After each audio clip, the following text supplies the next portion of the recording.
এই গরমের মধ্যে লাউ খাওয়া কিন্তু খুব ভালো। তো আগের মাসটা খেতে পারিনি, মানে জ্যৈষ্ঠ মাসে লাউ খেতে নেই, ও বুড়ো হয়ে যায়, ওই জন্য এক একজন এক একটা কথা বলে। তো যেগুলো কুসংস্কার, যেহেতু বুড়ো হয়ে যায় ওই জন্য খাওয়া হয় না।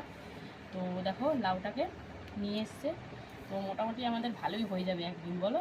হ্যাঁ, একদিন ভালো হয়ে যাবে, ভালো পরিমাণে বড় আছে। আর সবজির মধ্যে এখানে নিয়ে এসছে, দেখো এখানে রয়েছে পটল, আবার পটল।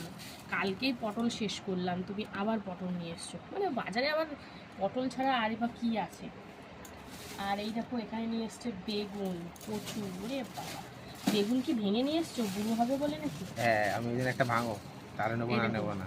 বন্ধুরা, বেগুন আছে ছোট ছোট, আর কচু আছে, গাটি কচু। তো অনেক সবজি নিয়ে এসছে মোটামুটি আজকে। আর এখানে দেখো নিয়ে এসছে কি চিচিঙ্গা, ও চিচিঙ্গা নিয়ে এসছে, দেখতে পাচ্ছ কতগুলো